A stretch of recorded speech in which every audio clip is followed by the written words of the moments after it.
Muito bem, seja bem-vindo, bem-vinda a esta aula onde nós vamos falar dos principais erros de escrituração e também como corrigi-los. Então, bora lá que tem muita coisa legal aqui para você não errar, tá? Então, antes, eu quero te mostrar algumas coisas aqui para você pegar como que na conciliação contábil você vai identificar esses erros. Olha aqui um exemplo. Todos esses exemplos que eu tô dando são exemplos reais, tá? Eu recortei aqui para te mostrar exemplos que eu já peguei fazendo aí a análise de algumas empresas. Então, olha aqui esse caso. Aqui nós temos uma empresa que está demonstrando um caixa. Então, olha lá, ativo circulante, caixa equivalente de caixa, caixa geral. A conta, aqui a gente tem contas analíticas, contas sintéticas, né? A conta analítica, que é a que recebe lançamento, é a última. Veja que o código reduzido dela é o 5. Tem um saldo na conta caixa de R$ 973.822,27. Primeira coisa que eu diria, né? Um saldo muito alto para dinheiro em caixa. R$ 973 mil,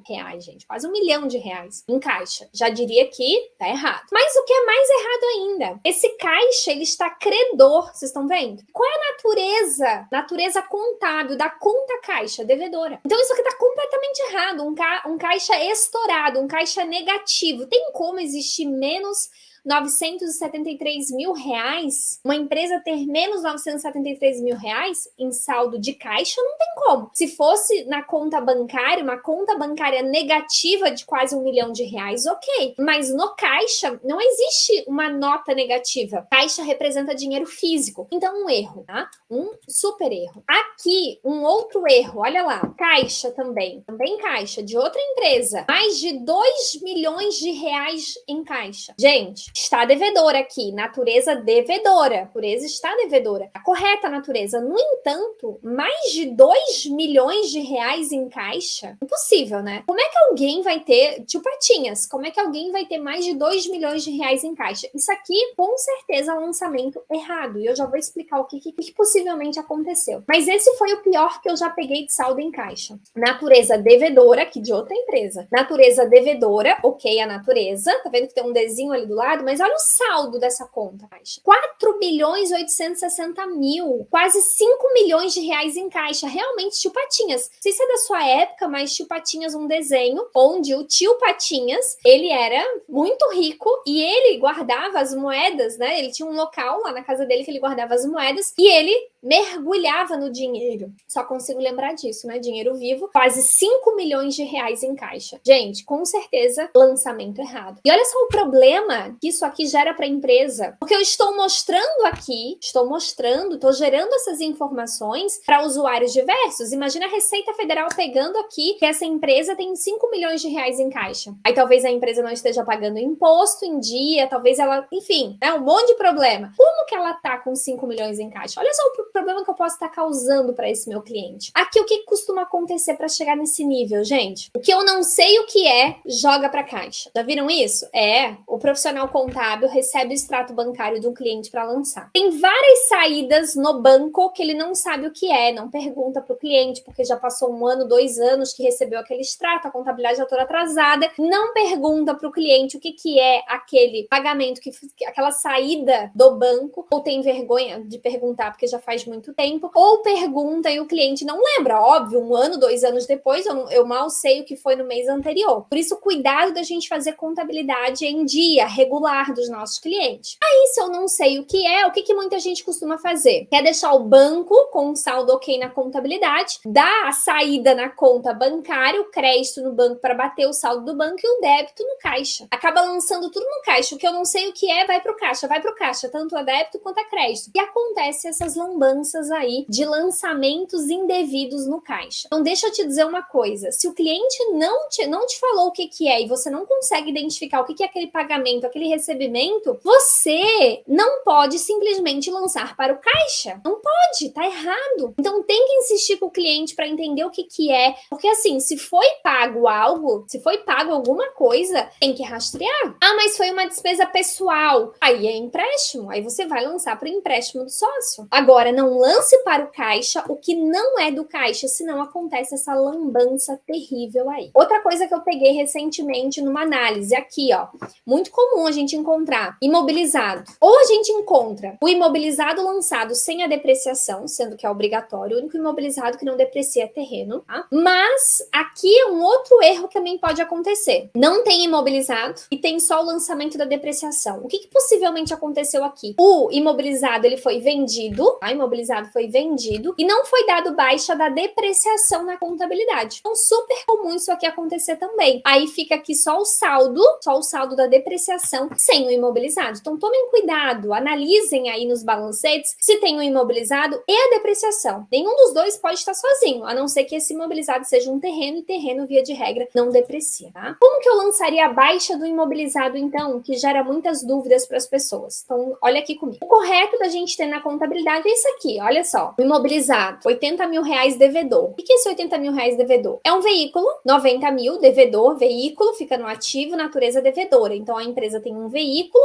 ela adquiriu ele por 90 mil reais. Já fez as depreciações, então já fez várias depreciações. Aqui, o saldo da depreciação acumulada tá em 10 mil reais. É credor. Lembra que depreciação tem natureza contrária do ativo imobilizado. Então, o saldo do grupo imobilizado é 80 mil, que é o 90 menos o 10. Esse imobilizado foi vendido por 50 mil reais. Então, o meu saldo do imobilizado, saldo contábil é 80 mil, eu vendi esse veículo por 50 mil. Como que eu vou lançar? Vou lançar a primeira venda aqui, a receita, um débito em contas a receber, 50 mil, então eu estou vendendo, então eu tenho um direito de receber 50 mil por essa venda, e o crédito na conta receita de venda de imobilizado, 50 mil. Então, esse é um lançamento. E o lançamento da baixa. Como que eu dou baixa deste imobilizado na contabilidade? Um débito no custo do imobilizado. Quanto custou para mim esse imobilizado? Olha o saldo da contabilidade, 80 mil reais. O débito na conta depreciação, que é o que faltou naquele balancete que eu mostrei anteriormente. Faltou baixar a depreciação. Faltou eu executar um débito na conta depreciação acumulada para zerar ela. Se ela tem saldo credor, para zerar ela, eu debito. E por fim, o crédito na conta de veículo, para zerar também aquele 90 mil reais. Vejam que o total da soma de débito fecha com a soma de crédito. 90 mil a débito, 90 mil a crédito. Pronto, é isso que eu efetuo de lançamento. Tá?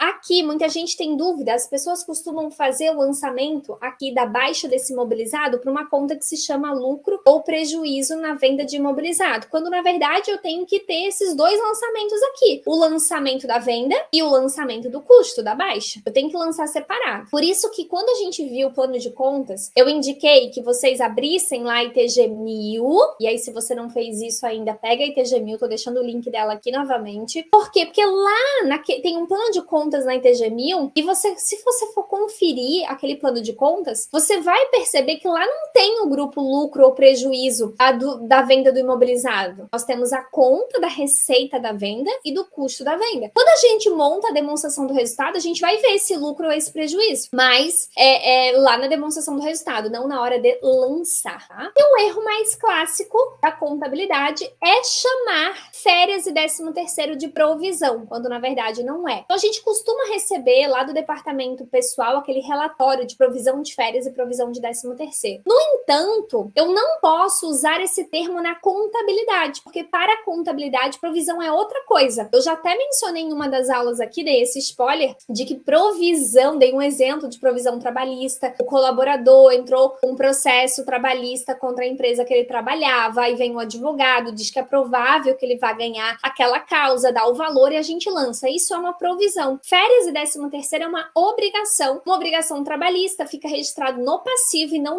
no passivo dentro de obrigação trabalhista e não num grupo específico de provisão, e eu não uso o termo provisão. Então, como que eu lançaria férias e 13º? Férias a pagar, 13º a pagar, seria o nome da conta lá no plano de contas, ou simplesmente férias, ou simplesmente 13º. Mas esse lançamento de forma especial, além de estar classificado errado, o saldo também está errado. Porque olha só, saldo devedor aqui. Quando, na verdade, isso aqui, férias e 13º, é uma obrigação da empresa. O saldo deveria ser credor. Isso aqui é erro de parametrização do sistema. Porque tem coisas que na contabilidade a gente importa direto do fiscal ou direto do DP. Nesse caso aqui, direto da folha de pagamento, do DP. E acaba não nos fazendo a conferência para ver se essa importação tá certa. Olha aqui a importância da gente conferir essa importação. Aqui a importação tá vendo errado. aplicada. Então vejam que nós temos lançamentos a débito aqui, quando na verdade o saldo de uma obrigação é credor. Tá? Então aí um cuidado que a gente tem que ter. E para reforçar, muita gente me diz onde está escrito, né, que não posso usar o termo provisão para férias e 13º. Então vou te mostrar, tá? E eu peguei a norma mais básica que a gente tem, que são para aquelas empresas que têm receita bruta anual de até 4.800.000 reais, mas isso é mencionado em outras também, para mostrar que nem para uma empresa do Simples Nacional, por exemplo, que é a mais básica que a gente tem em questão contábil, eu posso usar esse termo provisão. Então aqui, na NBCTG 1002, existe um item que trata de passivos e provisões. E a norma diz assim, ó, as provisões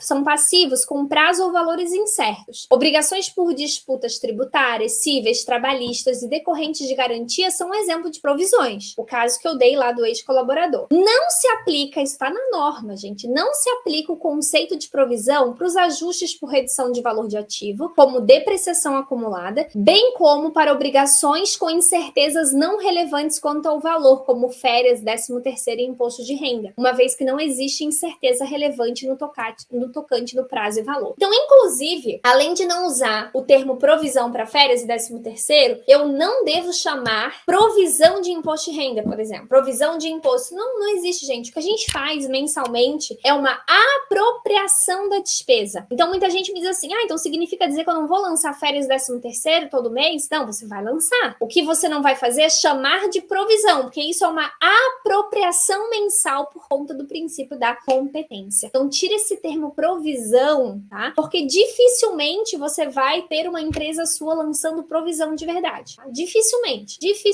O que você vai fazer é uma apropriação mensal de despesas. Agora, provisão por disputa tributária, cível, trabalhista, é difícil você ter um cliente onde você, de fato, tenha isso para lançar, tá bom? Esses são os principais erros de escrituração contábil e como corrigir. Nesse caso, provisão, se você tem esse caso aí no escritório que você trabalha ou que você vai trabalhar, você vai reclassificar, tá? Você vai tirar os lançamentos do grupo provisão e vai abrir uma conta lá em obrigações trabalhistas de férias a pagar e 13º a pagar e vai colocar esse saldo lá. É isso. Tá? É isso que você vai fazer para ajustar esse erro, ok? É fácil, ajustar um erro é fácil. Difícil é você identificar que você está fazendo errado. Uma vez identificado, tudo a gente consegue ajustar, tá bom? Eu espero que você tenha gostado. Daqui a pouquinho tem mais aulas chegando. Até mais!